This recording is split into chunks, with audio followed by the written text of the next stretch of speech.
Assalamualaikum warahmatullahi wabarakatuh. Selamat siang, salam sejahtera bagi kita semua. Om Swastiastu, Namo Buddhaya, salam kebajikan. Sebagaimana kita ketahui bersama bahwa COVID-19 oleh WHO dinyatakan sebagai pandemi global. 216 negara terpapar pandemi, termasuk negara-negara maju yang mempunyai sistem kesehatan dan ekonomi yang baik.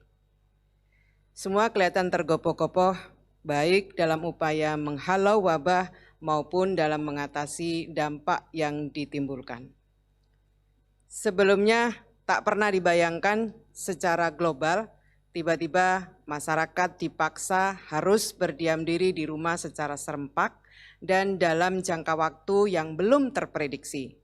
Salah satu dampak yang paling terasa dari stay at home adalah terjadinya pelemahan ekonomi dunia.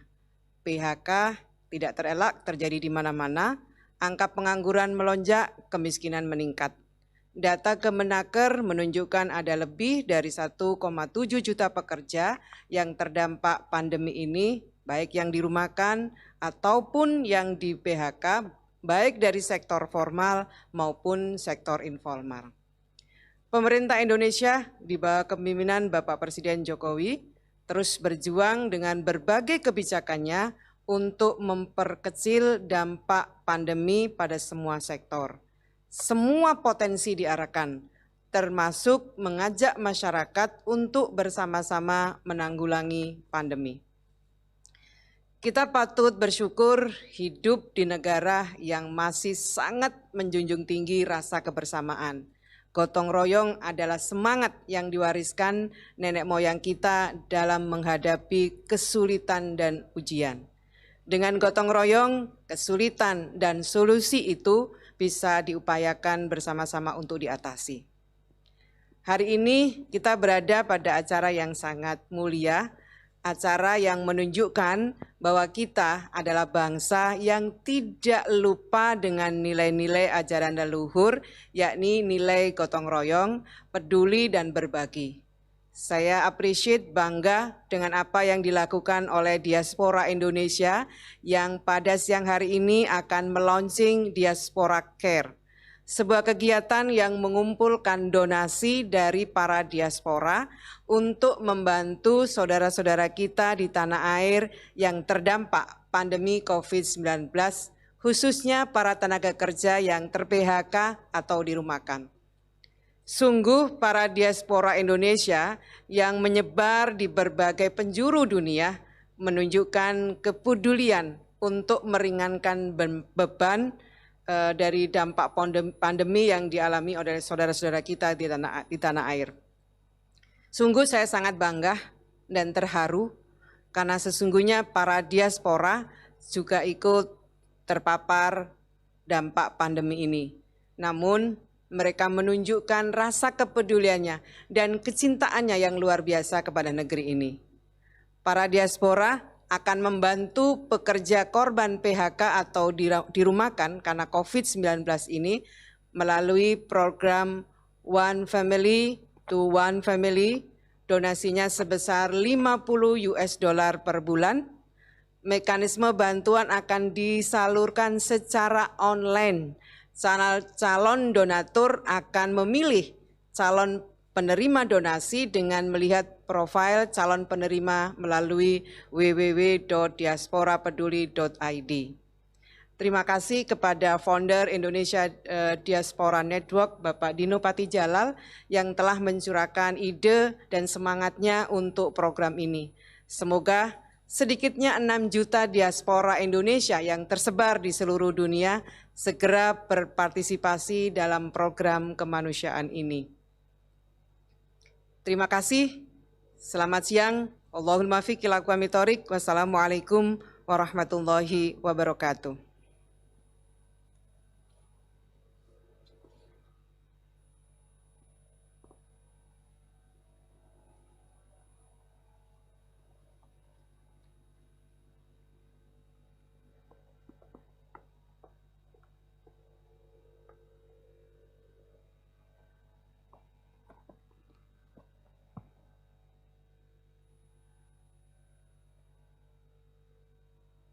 Assalamualaikum warahmatullahi wabarakatuh.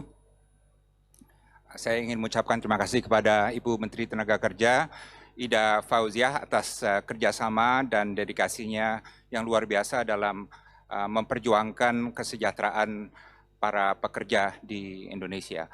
Saya ingin memulai sebelum menyinggung mengenai program Diaspora Peduli dengan satu perspektif yang perlu kita sadari, yaitu Indonesia dan Amerika Serikat adalah negara yang sama-sama berpenduduk besar, ya, ketiga dan keempat di dunia. Tapi kalau kita bandingkan dalam kurun waktu yang sama, yaitu sekitar 2,5 bulan, Amerika dari 15 orang yang terkena kasus COVID sekarang telah menjadi 1,2 juta, ya, dalam waktu 2,5 bulan. Indonesia dalam kurun waktu yang sama dengan jumlah penduduk yang relatif sama, dari 2 menjadi sekitar 16-17 ribu sekarang, ya. Jadi walaupun kasus ini sangat berat bagi bangsa kita, tapi alhamdulillah kalau kita bandingkan dengan penyebaran di Amerika Serikat, 15 ribu dibanding 1,2 juta, ya. Jadi kita harus memanfaatkan situasi ini untuk bisa menekan dan mengalahkan COVID secepat mungkin, mumpun angkanya masih terkendali dan masih rendah. Saya ingin sekarang bicara mengenai program Diaspora Peduli. Yang saya ingin sampaikan adalah sejak 2012, yaitu sejak gerakan diaspora dimulai dengan Kongres Diaspora Indonesia di Los Angeles, ya. Sejak masa itu inilah pertama kalinya bangsa Indonesia benar-benar sangat membutuhkan diaspora, dan inilah masa di mana aset dan potensi diaspora yang luar biasa itu sangat dibutuhkan dalam mengatasi krisis di tanah air, ya. Kita tahu ada sekitar mungkin 3 juta dan mungkin akan menjadi 4 atau 5 juta orang yang terkena PHK. Kita kemungkinan akan masuk pada suatu krisis ekonomi, ya, sebagaimana dunia lain juga akan masuk dalam krisis itu, dan kita perlu menjaga stabilitas ekonomi dan sosial pada saat di mana vaksin COVID-19 belum ditemukan, right? Nah, bagaimana jadi solusinya? Solusinya adalah program Diaspora Peduli, di mana kita memanfaatkan segmen yang sangat khusus dari bangsa Indonesia, yaitu segmen 6 juta diaspora yang kaya dengan modal, dengan ilmu, dengan jaringan, dengan idealisme, dengan patriotisme, untuk bisa sambung rasa dan sambung rejeki dengan 3 atau 4 juta orang-orang yang baru terkena PHK atau dirumahkan. Right? Jadi ini program di mana pemerintah dan ormas-ormas diaspora menjadi penyambung rejeki. Tidak ada 1 sen pun yang diambil oleh pemerintah atau ormas diaspora, semuanya langsung masuk ke rekening dari penerima. Menurut saya, sepanjang saya dulu menjadi diplomat, saya belum pernah melihat adanya program solidaritas sosial yang keluarga ke keluarga langsung.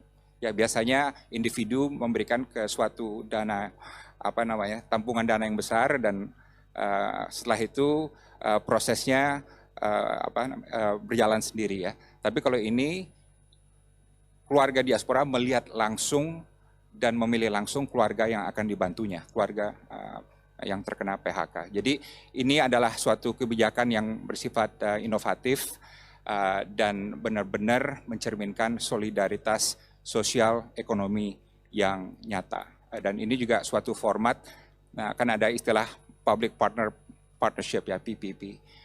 Ini adalah format public diaspora partnership, ya, PDP, dan ini merupakan pilot project, ya, proyek percobaan. Apakah berhasil, apakah bisa, ya. Yang jelas elemen-elemennya sudah ada, ya. Kelompok masyarakat yang punya aset ada, yaitu diaspora di luar. Kelompok yang paling membutuhkan juga ada, yaitu orang-orang yang masuk dalam daftar prakerja di tanah air yang sedang malang nasibnya. Sistemnya sudah ada, dibantu oleh BNI, right? Will-nya juga ada, ya, keinginan dan idealisme untuk membantu. Jadi dengan semua ini mudah-mudahan bisa sukses pilot project ini, dan mudah-mudahan juga bisa menjadi suatu model yang dapat ditiru dalam skala yang lebih besar di tanah air. Karena saya sungguh percaya bahwa selama obat dan vaksin COVID-19 belum ada ya, dan masih terus dicari, walaupun banyak beritanya sekarang udah ada sekitar 100 perusahaan yang sedang bikin vaksin, tapi proses itu sampai bisa diproduksi dan didistribusi dan sampai ke tanah air masih lama, antara setahun sampai 2 tahun. Sampai itu bisa terjadi, kita harus berasumsi kita hidup dalam dunia tanpa obat dan vaksin COVID-19. Jadi apa solusinya? Solidaritas sosial dan ekonomi. Sangat simpel, nggak lebih dari itu. Ya. Nah, kalau ada solidaritas sosial dan ekonomi itu bisa tercapai, saya yakin bangsa Indonesia yang sekarang alhamdulillah atau kita seperti yang saya sebutkan, angka kita jauh di bawah angka Amerika Serikat dengan jumlah penduduk yang setara. Saya yakin bangsa kita akan keluar dengan selamat dalam 2 tahun ini untuk mengalahkan COVID-19 dan juga kembali recover ya, pulih, dan bukan hanya pulih aja tapi pulih lebih kuat sebagai suatu bangsa dan sebagai suatu ekonomi yang resilient, yang penuh dengan ketahanan. Demikian, dan saya himbau seluruh diaspora dimanapun Anda berada, apakah Anda di New York atau di Alaska atau di Mongolia, dimanapun, tetaplah jaga tali persaudaraan dengan tanah air, dan kalau Anda mampu, ikutlah dalam program ini. $50 tidak banyak, hanya ongkos nonton bioskop selama 1 malam dengan keluarga. Demikian, salam diaspora. Assalamualaikum warahmatullahi wabarakatuh.